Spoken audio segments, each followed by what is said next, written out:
You are 50% of it. आपके अधिकार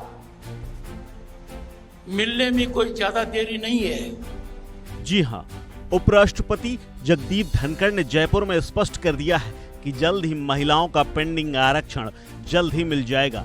धनखड़ के इस बयान के बाद कयास लगाए जा रहे हैं कि केंद्र सरकार ने जिस अंदाज में अचानक 18 से 22 सितंबर तक संसद का विशेष सत्र बुलाया है, क्या सरकार महिलाओं को आरक्षण देने का इरादा कर चुकी है?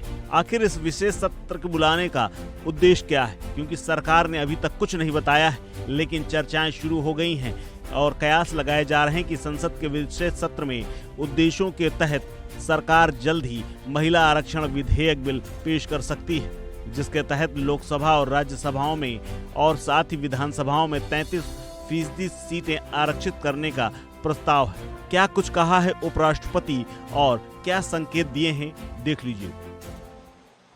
बेटियों, मैं आपको एक बात बताना चाहता हूं और उसको आप कभी नजरअंदाज मत करना। You have to contribute for growth of this nation. You are 50% of it. आपके अधिकार मिलने में कोई ज्यादा देरी नहीं है। जब वो होगा तो Bharat will be number 1 in the world, और वो हालात बनते जा रहे हैं। राजनीति गलियारों में कुछ चर्चाएं ऐसी भी की हैं, क्या महिला आरक्षण विधेयक पास कराकर मोदी सरकार 3 राज्यों में होने वाले विधानसभा चुनाव और फिर उसके बाद होने वाले आम चुनाव में महिलाओं की सहानुभूति अर्जित करना चाहती है? वहीं विपक्ष ने इस बिल का स्वागत तो किया है, लेकिन महिला आरक्षण के भीतर ही ओबीसी, एससी और एसटी के लिए आरक्षण मांग लिया है।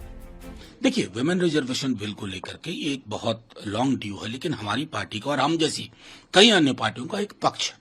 अगर विमेन रिजर्वेशन बिल का उद्देश्य है डिपेंडिंग ऑफ डेमोक्रेसी, जिसको हम कहते हैं रेनबो आइडिया ऑफ डेमोक्रेसी, तो सबसे पहले जब हम आरक्षण सुनिश्चित करें तो उसके अंदर जो वंचित समूह हैं, एससी, एसटी, ओबीसी महिलाओं के लिए रिजर्वेशन विद इन रिजर्वेशन होना चाहिए। अन्यथा फिर एक लड़ाई 25 साल और लड़नी होगी।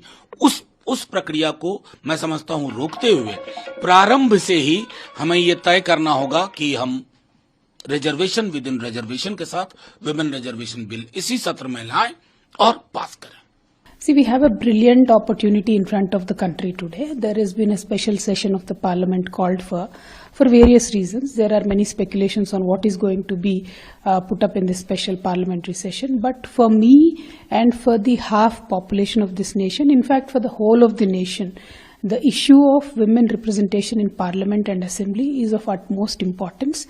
And with folded hands, I request all the political parties to kindly take up this issue and rise above the political partisanship.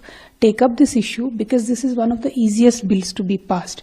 This current government doesn't have a comfortable majority in Rajya Sabha, but women's reservation bill is already passed in Rajya Sabha.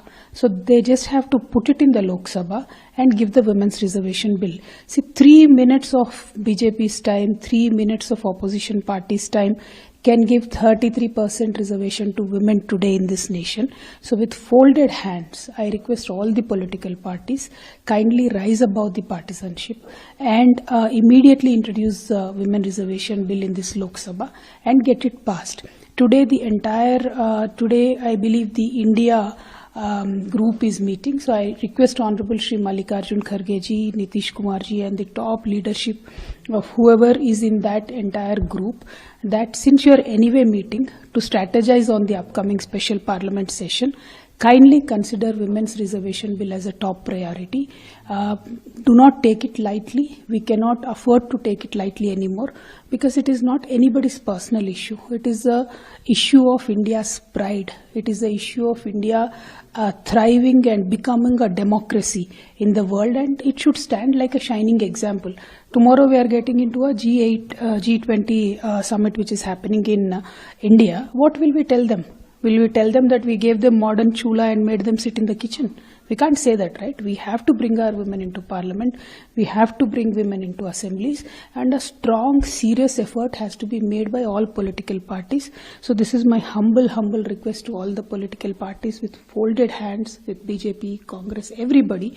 Please rise above the politics. get the women reservation bill passed. It is time. The women in workforce are dropping. Violence on women is increasing by day. Unless and until women participate in the policy making, the changes won't start coming from the ground level. So it is time. Please do the needful. Yes, women's reservation से सवाल है। इस बारे में राष्ट्रवादी Congress party ने consistent एक line दी है कि यहाँ महिलाओं को आरक्षण देने की आवश्यकता है। कितना आरक्षण देना, क्या करना, इस पर बात हो सकती है, और प्रिंसिपल ये पहले एक्सेप्ट करना चाहिए। जब पार्लियामेंट में ये इशू आया था तो मैं लोकसभा में था, और लोकसभा में हमने इसको समर्थन किया। अनफॉर्चुनेटली कुछ राजनीतिक दल उसको समर्थन देते नहीं, और ख़ास तौर पर आज जिनकी मेजोरिटी है, आज जिनके हाथ में कुवत है, इन लोगों को इसमें समर्थन कहाँ से है ये बात साफ नहीं हो रही। उन्होंने तय लिखाई तो हम उसको समर्थन देने के लिए पूरी तरह से तैयार है। मगर मुझे पूरा विश्वास है कि भारतीय जनता पार्टी और उनके साथी इस सब्जेक्ट को प्रायोरिटी देगी नहीं कि 5 दिन का सेशन में ये इशू आएगा नहीं। समझ आ गया तो हमारा समझ। वैसे इस चर्चा के बीच आपको बता दें कि केंद्र की मोदी सरकार इन दिनों वर्षों से महिलाओं के उत्थान और उनके सशक्तिकरण को लेकर बात करती रही है। अलग अलग योजनाएं लागू कर चुकी है, जिनमें से कुछ का तो महिलाओं के साथ सीधा संबंध भी है। चर्चा है कि मोदी सरकार आधी आबादी के लिए बहुत कुछ करने को तैयार है ताकि एक मजबूत वोट बैंक उनके साथ हो सके। ये पहली बार नहीं है जब महिलाओं के लिए मोदी सरकार मेहरबान है। इससे पहले पेंशन से लेकर उज्ज्वला योजना तक सरकार दे चुकी है। इस खबर में फिलहाल इतना ही। अपडेट्स के लिए बने रहिए वन इंडिया हिंदी के साथ।